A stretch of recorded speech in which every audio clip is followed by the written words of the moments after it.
Ela disse, ou She Said, é o filme que vamos falar sobre aqui hoje, e é um dos filmes, estamos aqui agora no início de dezembro, que já está cotado para a temporada de premiações que culmina, vocês sabem, com o Oscar no final de março. She Said, ou Ela Disse, é um filme, a comparação é imediata. Se você assistiu Spotlight, Segredos Revelados, esse filme se compara com Spotlight e a comparação não é em vão. Eu não estou dizendo que ele vai ganhar o Oscar de melhor filme como Spotlight ganhou, não. Mas a gente vai isso mais pra frente. Porque Ela Disse é um filme que eu colocaria numa categoria de filmes sobre investigações jornalísticas, que é uma categoria cheia de bons filmes e bons serviços prestados ao cinema, desde Todos os Homens do Presidente até esse, e passando por Spotlight, e passando por tantos outros. O que é Ela Disse? É a história das duas jornalistas, e eu vou colar o nome para eu não esquecer, a Megan Twohy e a Jodie Cantor, papéis da Carey Mulligan e da Zoe Kazan, que as duas fizeram a primeira matéria no New York Times, as duas são do New York Times, ou eram do New York Times, a primeira matéria sobre os casos de assédio do todo-poderoso Harvey Weinstein. Se você não está ligando o nome à pessoa, o Harvey Weinstein era o todo-poderoso da Miramax, uma das produtoras independentes e nem era tão independente mais quando a coisa toda estourou. Mas o Harvey Weinstein, produtores de cinema, né, produtores de filme, por exemplo, Pulp Fiction é um filme da Miramax, só para vocês ficarem na mesma página. O Harvey Weinstein, ele desde a década de 90 vinha colecionando aí, vamos botar assim, casos de assédio sexual, só que isso dentro da indústria do cinema era meio que um tabu. Por quê? Porque o Harvey Weinstein era um dos homens mais poderosos dessa tal indústria cinematográfica, dessa tal Hollywood. Então as mulheres que eram as vítimas dos casos de assédio não queriam denunciar, com medo de não trabalharem mais na indústria do cinema, como aconteceu com várias delas. Várias atrizes, inclusive, que eram então famosas ou despontando para uma certa fama, tiveram ali seus momentos com Harvey Weinstein, foram assediadas, foram estupradas por ele, tiveram casos de assédio com Harvey Weinstein, e ele acabou jogando elas para escanteio, acabou tirando elas do mapa de Hollywood. Então, em 2015, essas duas jornalistas começaram a investigar, e o filme é isso, é a investigação das duas, que culminou nessa matéria, que foi a matéria... Foram duas matérias, essa matéria e uma outra da revista The New Yorker, feita pelo Ronan Farrow, filho da Mia Farrow, que também fez aquela matéria já famosa sobre o Woody Allen, sobre os casos de assédio do Woody Allen, a história toda. Essas duas matérias deram início ao movimento Me Too. Movimento Me Too que mudou Hollywood. Não dá pra gente colocar isso com outras palavras. Hollywood era uma e hoje é outra. Hoje existem protocolos, hoje existem muito mais áreas de compliance dentro dos próprios estúdios para poderem lidar com eventuais casos de assédio. E depois do Me Too, isso diminuiu muito ou quase reduziu a zero, exatamente porque é uma coisa muito forte. Então essas duas matérias deram origem a esse movimento Me Too, e a gente vê tintim por tintim no filme como é que isso se deu. Como é que as duas se envolveram com essa história do Harvey Weinstein dentro ali do ambiente do New York Times, como que elas trataram essa história e principalmente como que elas se envolveram pessoalmente com isso. Uma delas havia acabado de ter filho, tinha um bebezinho, havia passado por uma depressão pós-parto, a outra já tinha duas filhas maiores, né?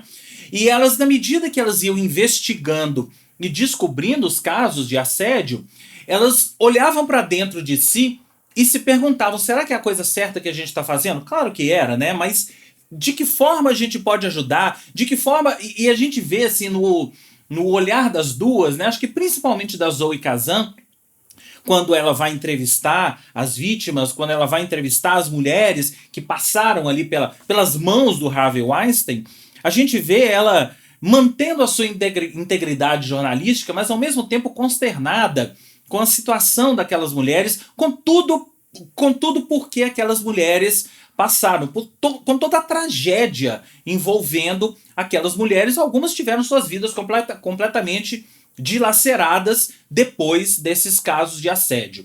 É muito curioso, esse filme está sendo divulgado, está sendo lançado agora, porque o caso Harvey Weinstein está de volta à grande imprensa, porque ele está sendo julgado agora. Ele já estava preso, mas ele está sendo julgado agora, e se vocês acompanharem aí os tabloides de fofocas, principalmente os que envolvem Hollywood, vocês vão ver que tem cenas sórdidas sendo colocadas no tribunal, detalhes dos testículos dele que são importantes para o caso, enfim. Voltando ao filme, se você me perguntar, é um filme inovador? Não. Se você viu Spotlight, é um novo Spotlight.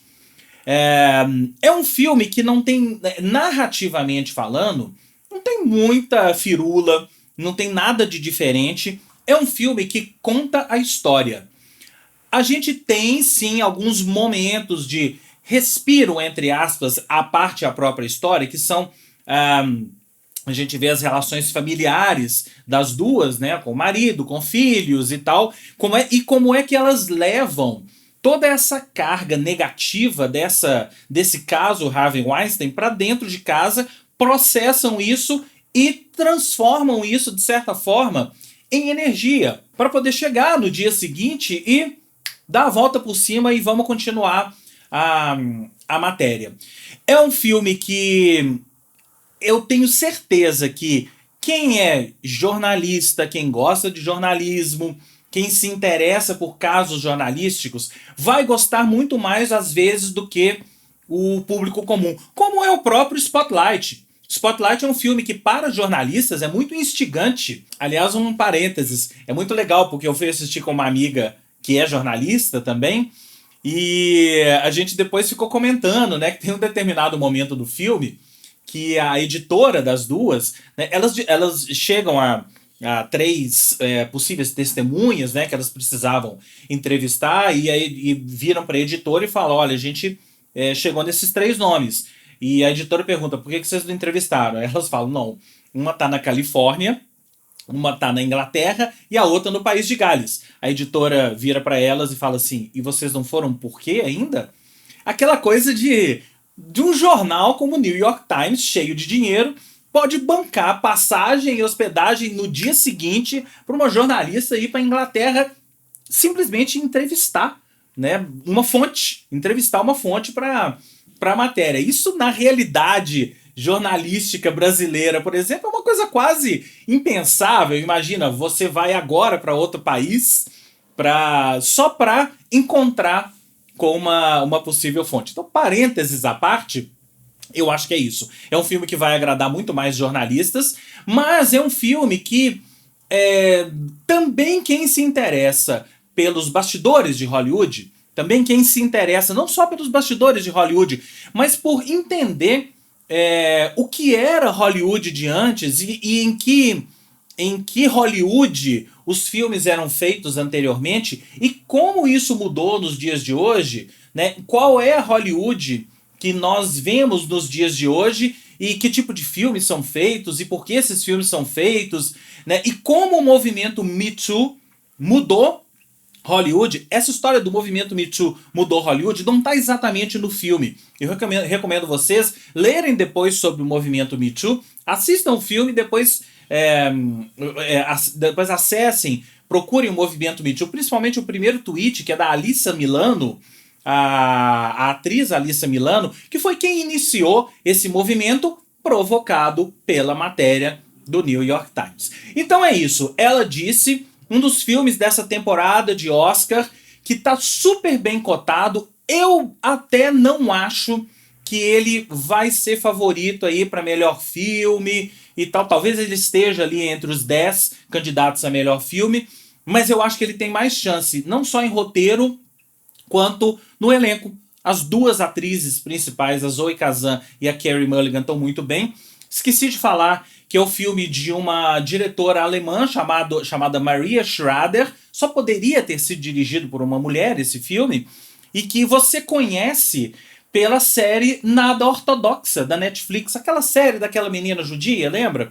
Então, a série Nada Ortodoxa, que muito sucesso fez na Netflix há alguns anos, é o principal trabalho da Maria Schrader até agora. À parte o filme, o candidato da Alemanha ao Oscar de 2021, que é o filme O Homem Ideal. Então é isso, assistam. Ela disse: achei um bom filme, nada espetacular, me prendeu pela história, por toda a trama, por todo o desenrolar da história, do que efetivamente pela cinematografia, do que efetivamente pela narrativa, pela narrativa cinematográfica dele. É um filme de história para você olhar para aquela história, entender, refletir sobre ela, e sim, tem alguns momentos bem emocionantes nele. Então é isso, assista, depois me conta, vamos conversar sobre ele, que tem muito mais pra gente conversar sobre os filmes do Oscar até a temporada que já começou, mas que vai culminar lá no Oscar em março